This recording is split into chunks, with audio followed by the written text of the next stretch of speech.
Hello, this is Chef John from foodwishes.com with Farmer Cheese Dumplings. That's right, I'm going to show you the simplest, easiest dumpling recipe I know. And just so everyone's clear, we're talking about American-style dumplings. And this technique will work no matter what you decide to simmer these on top of, whether it's a sauce or a soup or a stew. And just in case you can't decide, I'm going to show you what I used, which depending on how thick you make it, could be a sauce, a soup, or a stew. So that's what we're going to do. And to get started, we will melt a lot of butter over medium-high heat in some kind of saucepan or skillet that's at least 2.5 or 3 inches deep. And we will also need something with a lid. And then once our butter's hot, we'll go ahead and toss in some chopped up boneless, skinless chicken thigh, or of course the meat of your choice.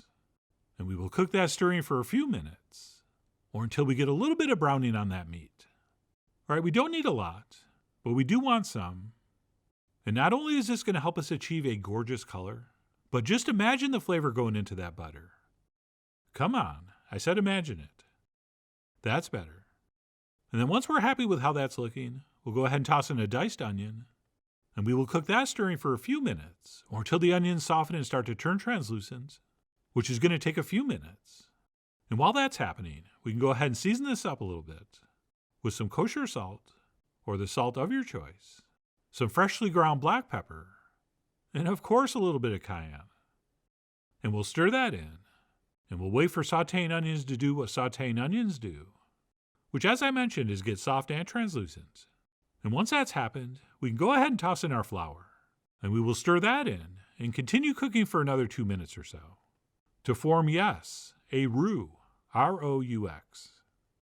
And I'm adding about a 1/4 cup, but how much you add depends on how thick you want this.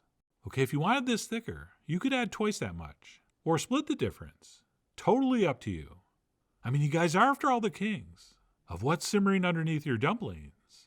And no, you don't have to use any flour.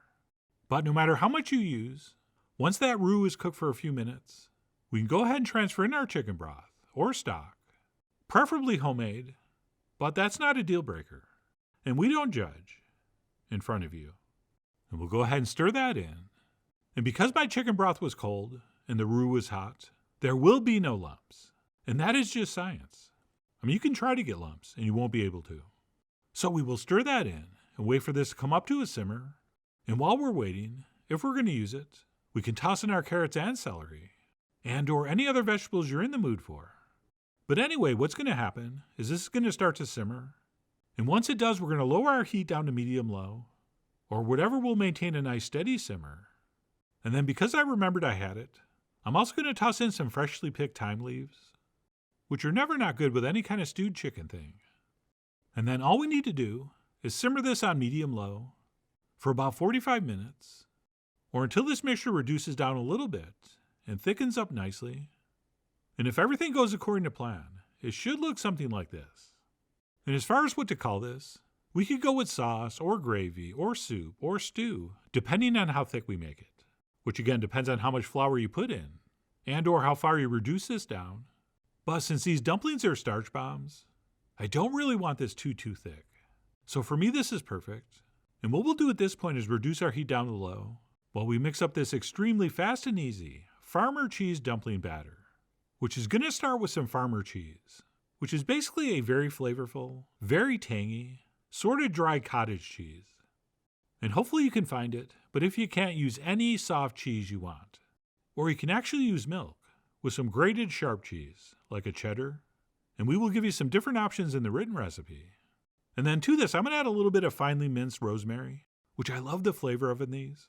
But of course, we could have just used more thyme, or any other herb we're into.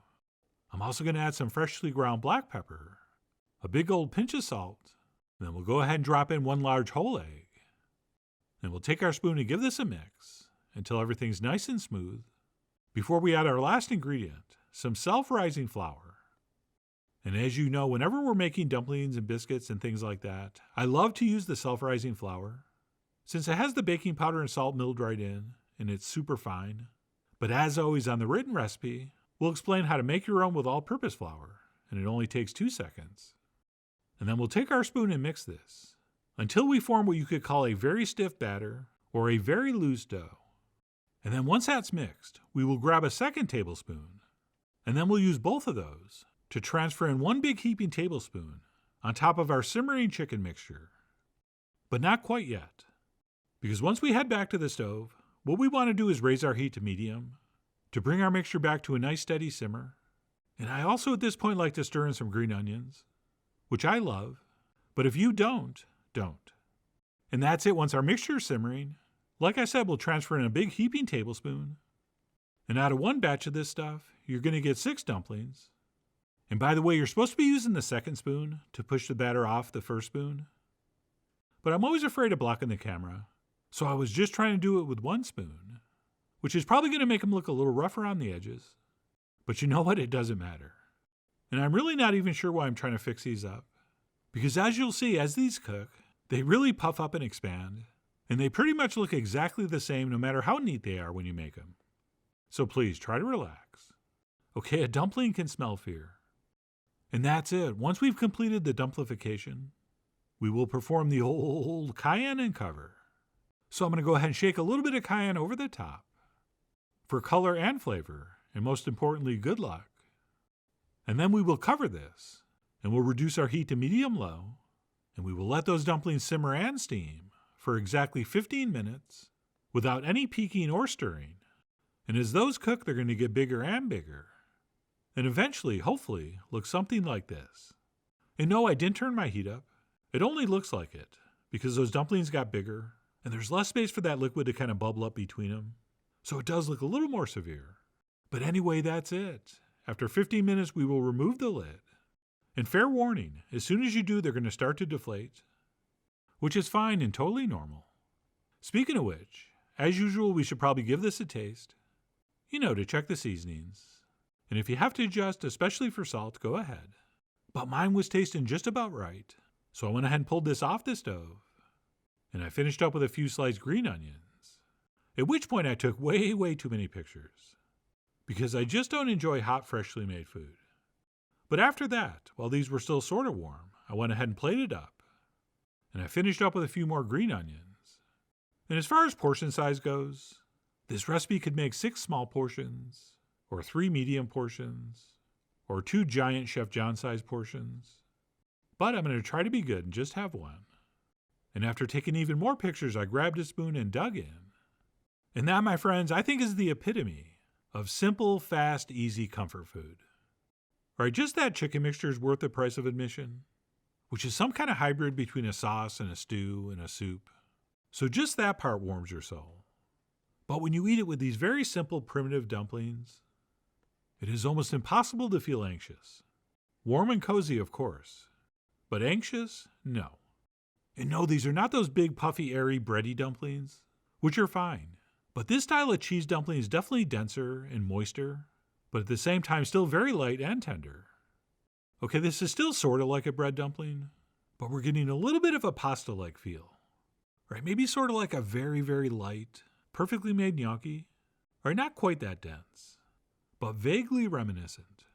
And while the flavor is very mild, since farmer cheese is very mild, besides, as I mentioned, that little bit of tanginess, you could definitely dial up the flavors by using a sharper cheese. Or you could do a combo of cream cheese and cheddar, or even a goat cheese would work nicely. And yes, of course you could use a nice creamy feta. Although in that case, be careful with the salt amounts. Oh, and pro tip, if you finish your dumpling before the rest of the stuff in the bowl is gone, just simply transfer one more in and carry on. I know you're thinking, you said you were only going to have one. Well, actually what I said was I was going to try to have one. And I did. I tried and I failed, so I'm having 2. And if I'm being totally honest, this is the first time I've ever written these ingredient amounts down, since I normally just wing it, and it comes out different every time, which if you haven't heard is one of the most fun parts about cooking. But anyway, what I'm trying to say is feel free to experiment, and not just with different kinds of cheeses and herbs and seasoning. Okay, you can also experiment with more or less flour, since that will of course affect the texture of the final product. But no matter what you do not overthink this. It is not a recipe that should be overthunk. Okay, I'm sure you overthink lots of other things in life, so give yourself a little break. But anyway, that's it. My extremely simple method for making farmer cheese dumplings, which will work beautifully on any kind of simmering flavorful liquid, including some simple canned soup. All right, you throw it in a pot, and by the time it's come up to a boil, your cheese dumpling batter's ready. And about 15 minutes later, you're not just eating soup, you're eating soup with dumplings, which I think is a really nice way to eat soup. So for all those reasons and more, I really do hope you give this a try soon. So please follow the links below for the ingredient amounts, a printable written recipe, and much more info as usual. And as always, enjoy.